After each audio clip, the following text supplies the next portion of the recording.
Well, I guess that mic is dead. The batteries are dead. So, are you guys still warm? Yeah. No! We even got a Republican dog right there.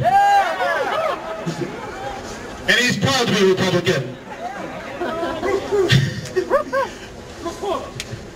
Bear with me. I'm short, but not that short. Okay. Can you see me behind the podium? Yeah.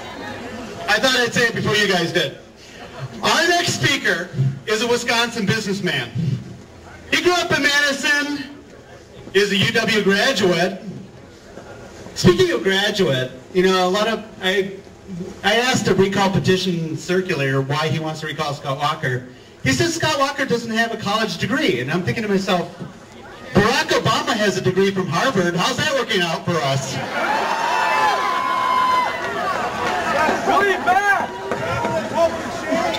And Scott can speak without a teleprompter. There's more change coming. Now back to our next speaker. He's made his living in the private sector.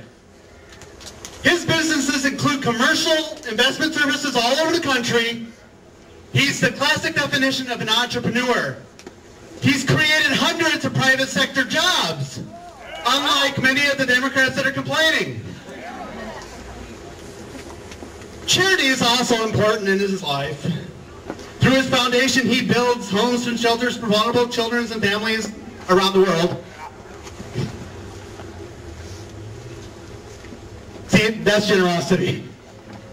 His father also served in the Reagan administration. Now, how do we like Ronnie? Ladies and gentlemen, I'm humbled and proud to introduce Eric Hovde.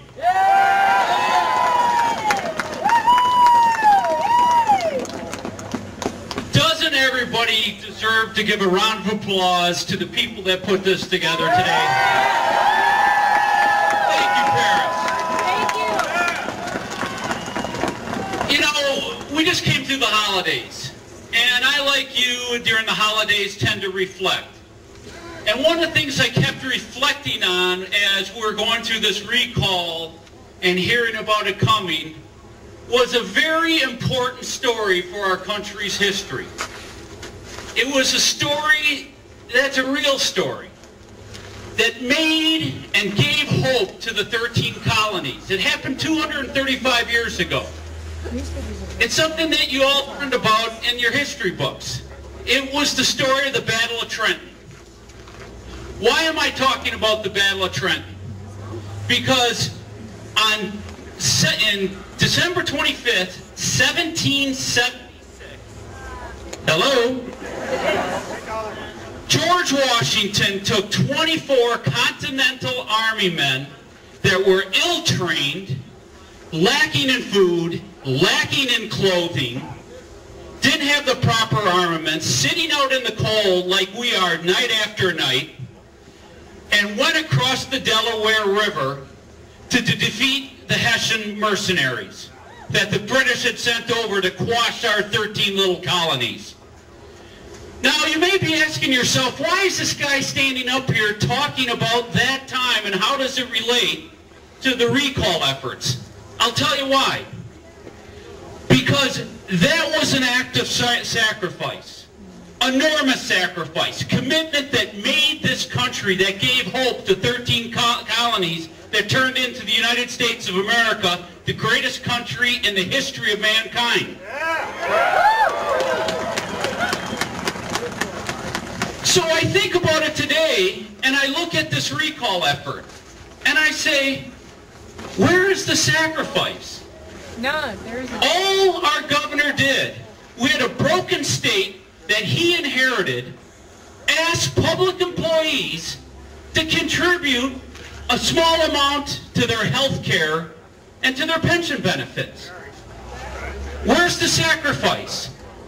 Our forefathers had always made sacrifices to make this country great.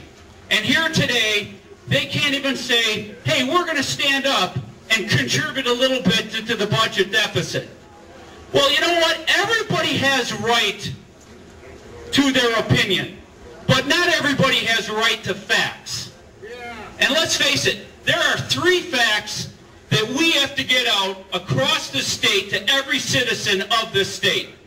Number 1, unlike all the states, New York, Illinois, California, that didn't go about restructuring collective bargaining, they're laying off teachers wholesale. Aren't they? Yeah. We're not. And then I sit there and think about sacrifice again. Where are the teachers willing to sacrifice for each other?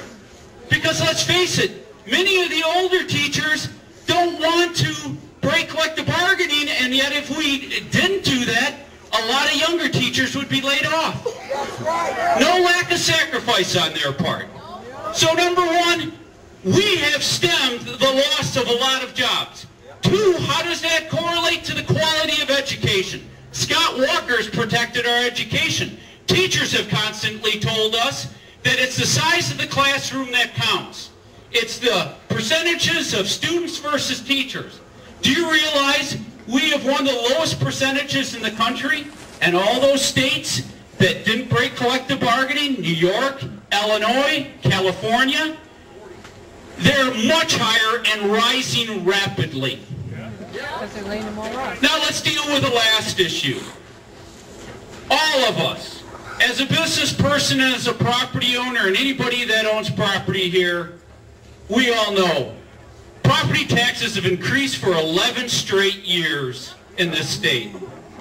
This is the first year that they will not increase.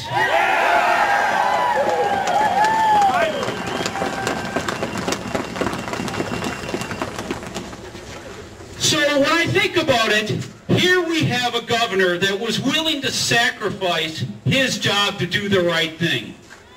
So I ask all of you to go out, talk to your neighbors, talk to your friends, explain those 3 facts. Everybody can have an opinion, but they can't deny those 3 facts. So I say stand up for Scott and the courage that he showed to turn this state around. Thank you all so much.